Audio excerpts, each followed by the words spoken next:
Origin Story, Chapter 3, Kumatarou. Okay, Kumatarou, I'm going over there, so see you, I guess. I wave goodbye to the nonchalant bear who's looking off into the distance.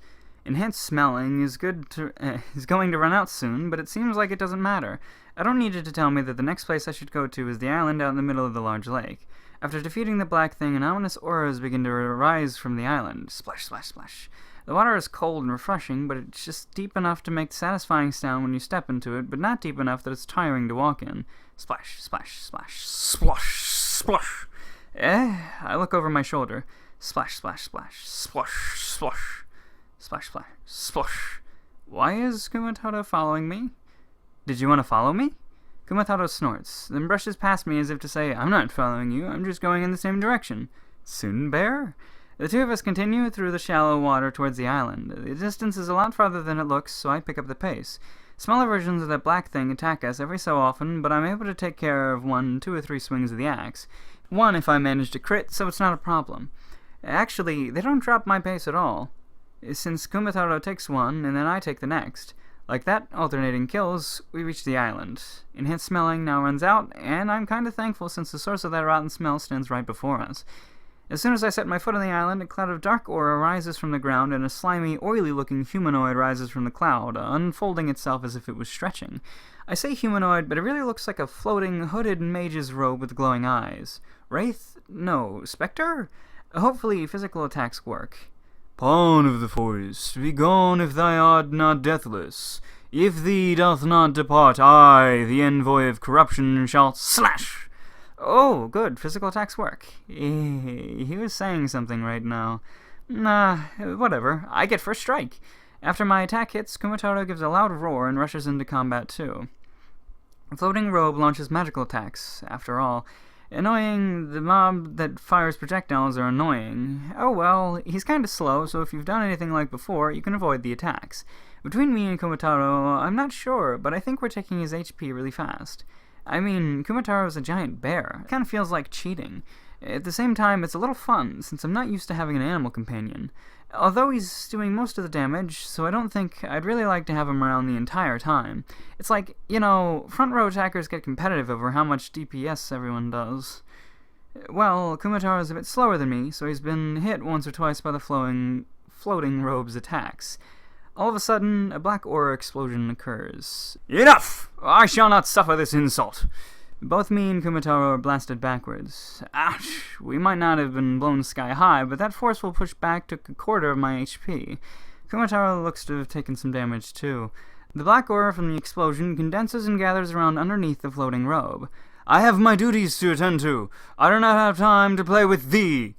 Don't tell me that's a portal! Bastard! I can't guarantee that I'll be able to track him down if I let him get away. If he's going to escape and cause more trouble, won't it be faster to finish this instance if I just take him out now? You're not going anywhere! I charge forward with a flying leap. Power slash! He plunged into the portal right before the skill hit. My attack slashes only air. Damn it!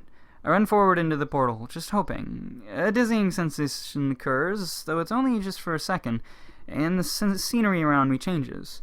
I didn't think I could actually enter the portal. Nah, it went well, so it's all good. Rah! Oh, you made it too, Kumatarou. Where is this? A damp cavern. You can hear water dripping from somewhere. Are we under the island? The walls look like they have a mystical blue-green glow, but an oily black stain has begun creeping up the walls. To think that thou was foolish enough to have followed me into my lair! It shall be thine last resting place. Ugh! Shit, it took me a bit to figure out where I was, so I was late detecting the floating robe's attack and hit me full on. What the? That did a lot of damage though, and what's this? I have bleed on me now. This is bad. Losing 5 HP every second is a lot when you only have 185 HP to begin with. I dodge out of the way of the floating robe's second attack, and Kumatarou charges ahead with a roar. Hey, Kumatarou, that bastard's stronger than before. Watch out! No good. Even if he's fighting alongside me, I still don't have animal empathy or beast tamer, so he can't understand me. I take the opportunity to drink down another beginner's potion while the floating robe is distracted with Kumatarou. Sorry for using you as a decoy, but my HP's already dropped below 40%, so with the bleed, I'm in pretty bad shape. Luckily, the bleed doesn't stack, it only lasts for 5 seconds, but it's still pretty nasty. Or like, this guy's rage mode is really nasty for a beginner's instance. If I didn't have the reflexes from playing other VRMMOs before, I'd have been dead, you know? The beginner's potion only restored 25 HP, huh? Then I better kill this guy fast before he can do too much damage to me. Uh-oh. Shit. It looks like Kumatarou took a lot of damage. Hopefully he did a lot of damage too.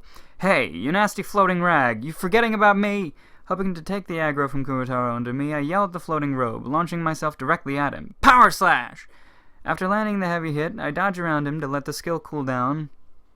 CD. The skill cooldown timer run down before I use another skill. They have a 3-second cooldown between axe skills on top of having separate cooldown for each skill, I'll have to check to see if I can use non-axe skills with the 3-second cooldown. I'm just gonna say cooldown because I like words. And CD reminds me of compact disc, so 3-second cooldown later. Power Slash's specific cooldown is 15 seconds, but I don't have the time to wait for it, so now is Raining Blows! Slash, slash, slash, slash, slash. Oh, that was a lot faster than I expected. If this was real life, I bet it would have disconnected my shoulder. The 5 axe slashes left glowing after images in the air. Only one of the 5 missed, so Raining Blows dealt a lot of damage too. Kumatarou struggles in again, biting down hard on the floating robe.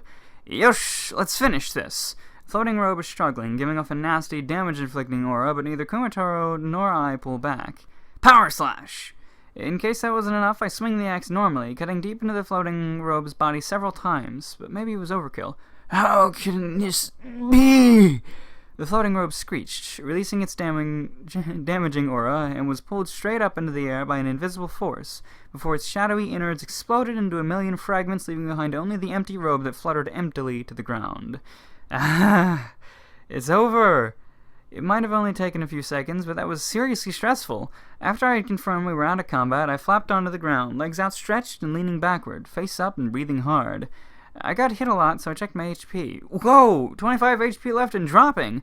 I hurriedly drank 3 more of beginner's potions. It would be really embarrassing if I died after defeating the boss. At least, I think that was the boss. I hope that was the boss! A beginner's instance where you need to use 5 potions. What kind of sadistic devs are we dealing with here?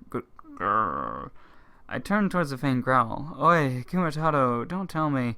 He lumbered unsteadily towards me. With the last of his strength, he flopped his massive head into my lap. His condition doesn't look good at all. Potion... wait, does it even work on animals? I pour a beginner's potion into his mouth, but it doesn't seem to have any effect. No point wasting any more, but it's still really hard to watch some bear, fade away without being able to do anything. It must be the bleed. Even though he was still alive at the end of his fight, his life is coming to an end. Without me being able to do anything, Kumatarou dies. This is too heavy for the beginner's instance. Behind me, a green glowy portal opens up. I carefully shift Kumatarou's head to the ground and move into a battle-ready stance, but I think it's an ally. That particular green glow resembles the shaman's, after all. I see, so the forest guardian has succumbed to his wounds. I am too late. Shaman-san steps through the portal in front of me, shaking his head quietly. The potion didn't do anything.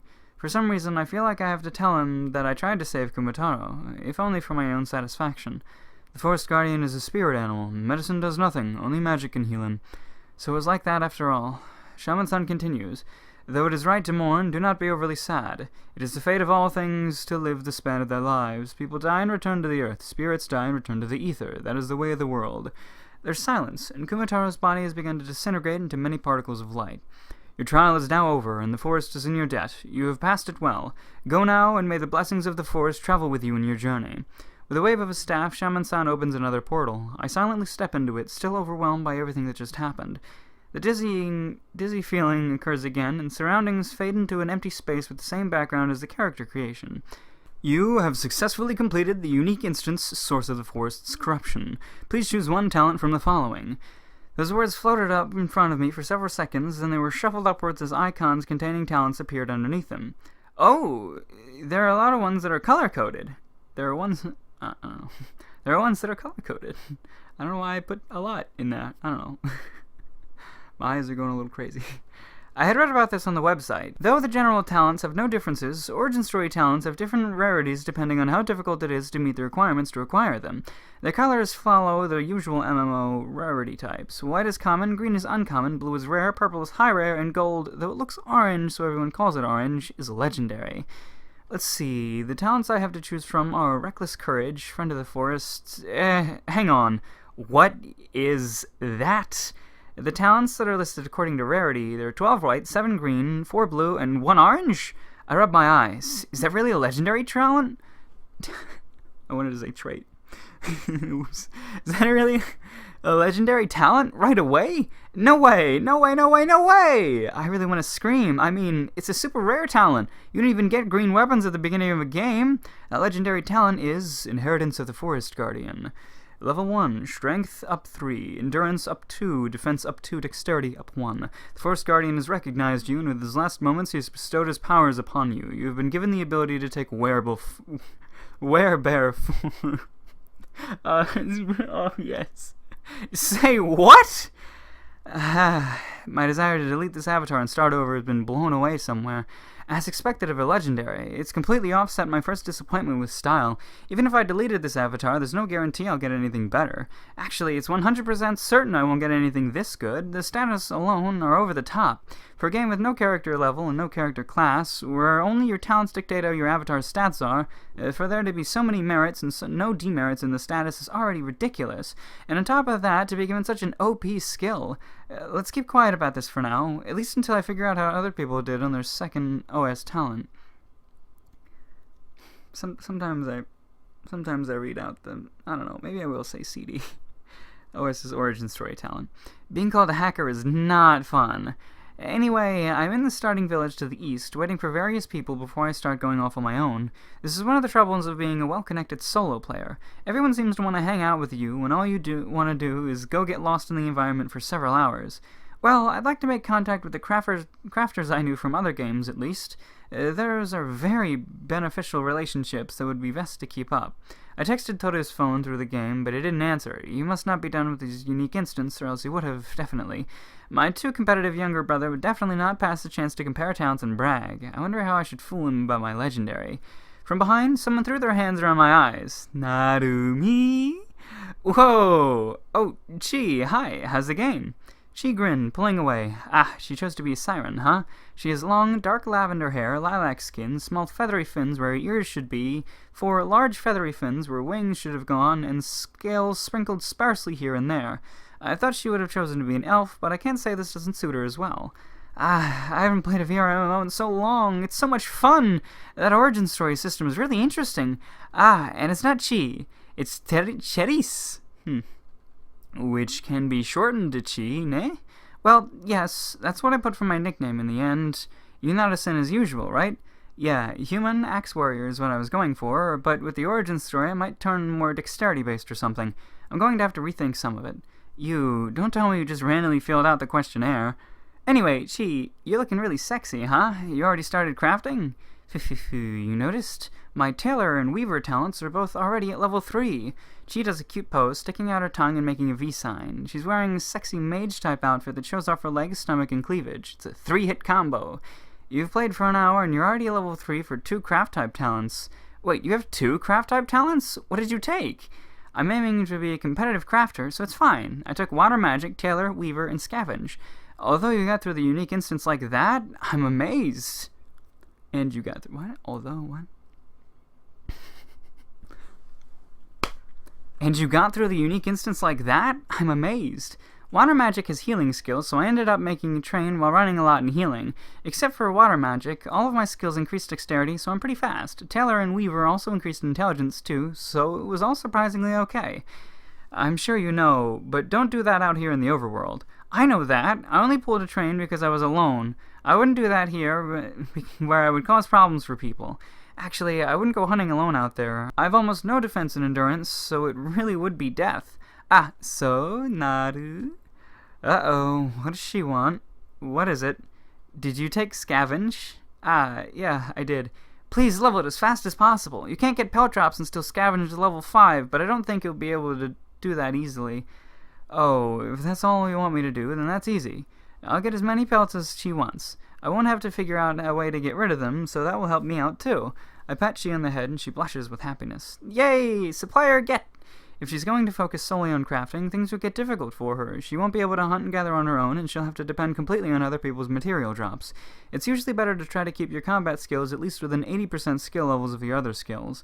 But I'm not going to tell her how to play. I'm sure the shorty will tell her all about what she's doing wrong later. Oh, Naru! Ara! Who's this lovely lady already out of NPC quest gear? A tall, broad-shouldered man, or elf, dark-skinned, with bright red hair, braided tightly back and metal gauntlets on his hand, came walking up. What is that, fucking Ganon? It's Ganon, right? Dark skin, bright red hair. I don't know about braided, but metal gauntlets, that's Ganon. That's Ganon right there. That's straight up Ganon. Or Ganondorf, because Ganon's the pig. I can't see it. I'm sure there's art, and it probably looks nothing like Ganon. But then just, I gotta get that out of my head now. She immediately went into cautious mode. She's always so anti-man after a breakup. Well, I know this guy, so don't worry, Chi. He's an elf this time, but the face is still the same. Yo, Joe, this is Cherise. I think she's going full Taylor. Chi, this is Jody. He used to do alchemy in other games, but, yep, I'll be doing Joe's Salon in this game too. It was too bad Lorwind went under so fast, even though I finally made something good. Salon? She was immediately interested. Yeah, Joe is an amateur stylist in real life, so he started doing people's hair in-game. Then he thought that it was a shame that there was no makeup, so he started making goods with alchemy. His alchemy got so high that some of the effects of his makeup were like cheating. Well, I tried it out here too, and Alchemist is even more free to mess around with than in Lorwind, so I'll be able to make even better things. By the way, is your armor self-made, Cherise? Yes, it is! Wow, you're already at this level. Amazing. And there they go. Crafter discussion. Discussion. I contacted Joe with this in mind, though, so it's fine. If she can get to know other crafters, they'll be able to team up against any sort of exploitation that usually comes up, and I trust him to look after her in case some bad bugs come around trying to hit on her like they always do. I let the two go at it, discussing the crafting mechanisms they have found. Okay, I did one of the things I wanted to do before I really took off on my own, but as for the second thing, that Shorty doesn't get here soon, I'm just going to leave. It's been at least 20 minutes since I'd finished my own unique instance. At that moment, message pinged on my social panel. Nei-chan? Oi, Shorty, what took you so damn long? Sorry, I couldn't decide what talent to take at the end. Where are you? At the fountain in the east starting village. Okay, I'll teleport there soon. Alright, cool. Talents: Axe level 1, Bolstered Endurance level 1, Sharp Senses level 1, Scavenge level 1, Spirit of the Wild Hunt level 1, Inheritance of the Forest Guardian level 1, New. So she can turn into a fucking bear if she wants. Extra: The Things Narumi doesn't know about Part 2. The requirements for Inheritance of the Forest Guardian are as follows. Finish the Source of the Forest Corruption unique instance in under 20 minutes. Receive Goodwill of the Shaman from the Shaman. The Shaman will ordinarily not give a blessing unless you voice your concerns about being able to accomplish the trial. If you displease the Shaman while voicing your concerns, you will receive Shaman's Blessing instead with a slightly lower buff. Oh. Make the Forest Guardian your ally. The Forest Guardian is a spirit animal, so while animal empathy and beast tamer can stop him from attacking you, they will not be able to make him a companion or temporary ally.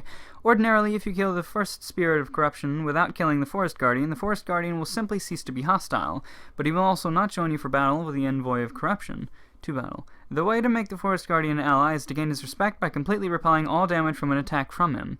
The developers never thought that it would be accomplished so soon after OriginStory went live. They also never thought that someone would succeed without using a skill from the shield talent. Defeat the Envoy of Corruption in his lair.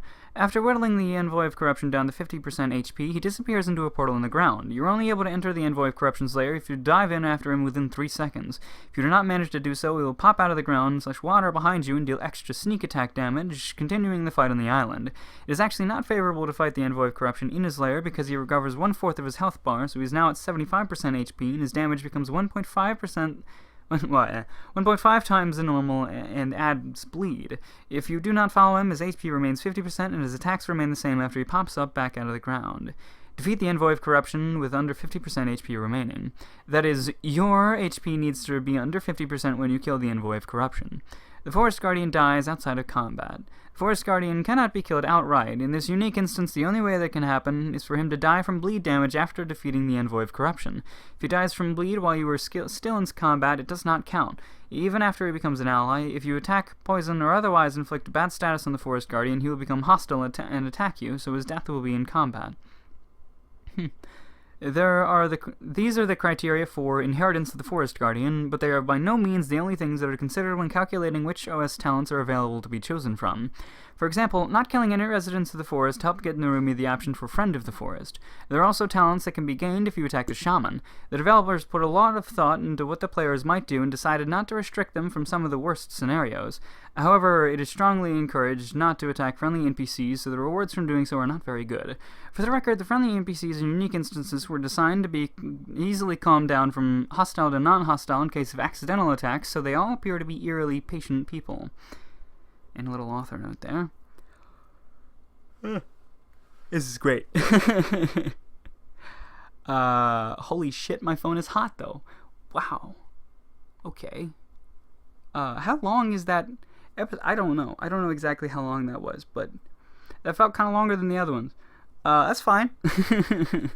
I'm fine. I made it through. That's great though. She can turn into a bear whenever the fuck she wants. That's why she's the AxeBear. That's great. I kind of, assumed that might happen.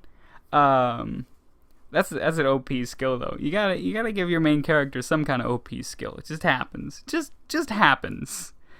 It's fucking great.